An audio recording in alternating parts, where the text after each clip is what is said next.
आसंता 2024 साधारण निर्वाचन को दृष्टि रखी कोटपाड़ पुलिस और बीएसएफ पक्षर आज फ्लैग मार्च कर कोटपाड़ अंचल को कोरापुट जिला और पड़ोशी राज्य छत्तीसगढ़ को जातीय राजपथ संजोग करुवा बेले कोटपाड़ पड़ोशी राज्य छत्तीसगढ़ बॉर्डर रही आईन श्रृंखला परिस्थिति नियंत्रण एवं अपराधिक कार्यकलाप को रोकने आज फ्लैग मार्च कर संवेदनशील अति संवेदनशील एरिया रे फ्लैग मार्च कर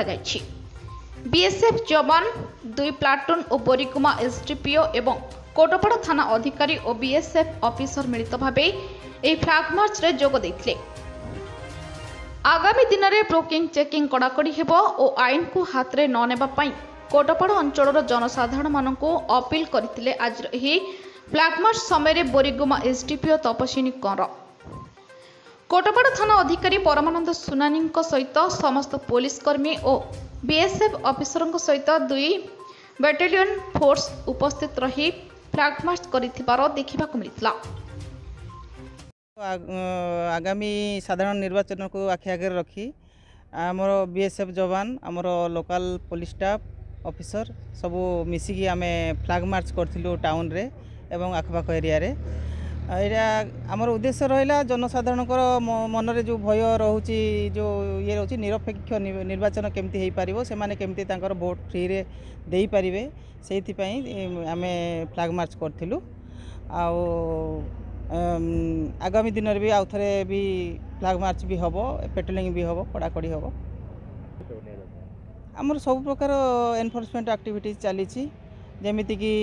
वारंट ड्राइव इलीगल जो एक्साइज सेलिंग उपरे एवं आमर बॉर्डर चेक पोस्ट रे आमर चली चेकिंग चलची। निर्वाचन आम जहाँ ऊपर ऑर्डर आसीबो आमे तो आमर डेली एनफोर्समेंट आमर से ऊपर चली सहित जो माने निर्वाचन जो माने कि आंटी सोशल एलिमेंट अच्छा आमर माने 110 107 पीआर आम देचु से माने बाउंड डाउन हेबे ता सहित जो पेंडिंग वारंट एब्सकॉन्डर जो माने अच्छे से आम धरी अरेस्ट करने आम चेष्टा चलैछु।